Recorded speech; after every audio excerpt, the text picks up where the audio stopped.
आदाब, मैं हूं मुमताज आलम रिजवी और मैं बात करूंगा इस वक्त ईरान की, इजराइल और अमेरिका और पूरे मिडिल ईस्ट की। क्योंकि जंगबंदी तो हो गई, 24 घंटे से ज्यादा का वक्त हो गया, लेकिन ऐसा लग रहा है कि जंग फिर शुरू हो जाएगी। क्योंकि इजराइल और अमेरिका जो जंगबंदी पर बातचीत हो रही है या जो बातचीत तय हुई थी उस पर अमल नहीं कर रहे हैं। आप देखिए कि जितना बड़ा हमला अभी इजराइल ने लेबनान पे किया है वो गैर कानूनी और जंगबंदी की खिलाफ वर्जी है। क्योंकि अभी जो ईरान के वजीर खारजा सैयद अब्बास अरागची, उन्होंने पाकिस्तान के वजीर आजम शहबाज शरीफ को टैग करते हुए ये लिखा है कि जो जंगबंदी हुई थी उनमें जो शर्तें थी उनमें से एक शर्त ये भी थी कि लेबनान पे हमला नहीं किया जाएगा। तो फिर क्या वजह है कि इजराइल मुसलसल लेबनान पे हमले कर रहा है? इतना बड़ा हमला किया है इजराइल ने कि उसमें 400 से 500 लोगों की मौत हो गई है। अब पेजर की तरह टारगेटिंग हमले भी इजराइल कर रहा है। ऐसे में ईरान कैसे खामोश रहेगा?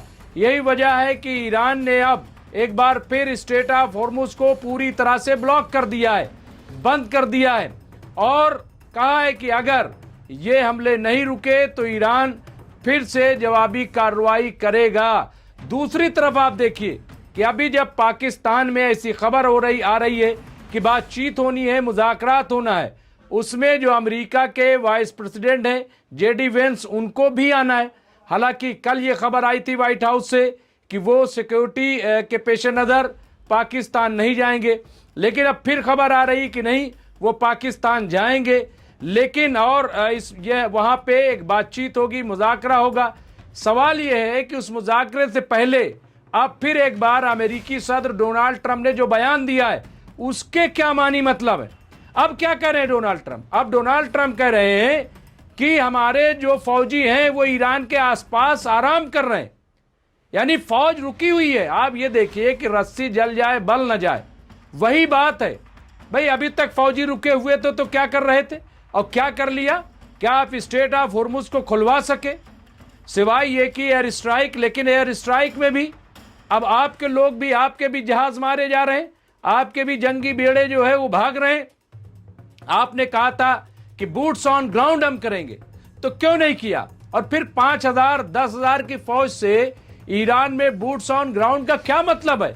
जबकि ईरान के पास 10 लाख की फौज है, 1,40,00,000 नौजवानों ने रजिस्ट्रेशन कराया है, उसमें औरतें भी शामिल हैं।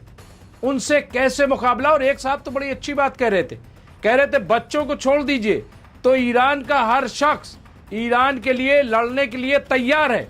ऐसे में ये कह रहे हैं बूट्स ऑन ग्राउंड करेंगे, हम ईरान को जो है मारेंगे। और फिर जंग की बात की, अब धमकी दी है कि अगर स्ट्रेट ऑफ हॉर्मुज नहीं खोला गया तो हम फिर हमला करेंगे। अब ये डोनाल्ड ट्रंप, अभी बातचीत शुरू नहीं हुई, तो सवाल ये है कि बातचीत शुरू होने से पहले इस तरह की बातें क्यों? और लेबनान पे जब आपसे सवाल किया गया कि लेबनान पे अटैक क्यों हो रहा है, तो आपने ये कह दिया कि लेबनान उस जंगबंदी का हिस्सा नहीं है। जबकि ईरान ने कहा था कि जो जंगबंदी होगी वो ईरान के हवाले से नहीं होगी, बल्कि लेबनान और गजा के हवाले से भी जंगबंदी होगी। तो फिर ये खिलाफ वर्जी क्यों की जा रही है? क्यों इस तरह की बातें हो रही हैं? अब आप देखिए कि चीन भी एक्टिव हो गया है, रूस फिर से एक्टिव हो गया है, और ईरान की जो IRGC है उसने कहा है कि अभी हमारी उंगलियां जो हैं वो मिसाइल के ट्रिगर पर हैं। ऐसा मत समझ लेना कि हम खामोश बैठ गए हैं। तो ये आप देखिए कि जो हालात हैं जिस तरह के, उसमें सवाल ये है कि फिर ये खिलाफ वर्जी जंग की क्यों की जा रही है? अच्छा, ये पहला मौका नहीं है। जून 2025 में भी इसी तरह की जंगबंदी हुई थी, लेकिन फिर ये आप देखिए बातचीत के दौरान हमला किसने किया? इसी इजराइल और अमेरिका ने किया। यही नहीं कि सिर्फ ईरान के साथ, बल्कि लेबनान में भी जंगबंदी हुई, लेकिन इजराइल कभी भी जंगबंदी को नहीं मानता। गाजा में भी जंगबंदी हुई, लेकिन इसके बावजूद आप देखिए कि वेस्ट बैंक पे जाकर के कब्जा कर लिया और मुस्तकिल वहां पे हमले कर रहा है। तो इसलिए ऐसा लगता है कि इनकी नीयत में खोट है, ये अमन नहीं चाहते।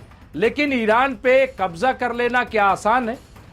अब जबकि कोई भी ऑब्जेक्टिव्स अमेरिका हासिल नहीं कर सका, यानी आप ये देखिए कि ईरान के रजीम चेंज करने की बात थी। क्या रजीम ईरान की चेंज हुई? नहीं, बल्कि और स्ट्रांग हुई है।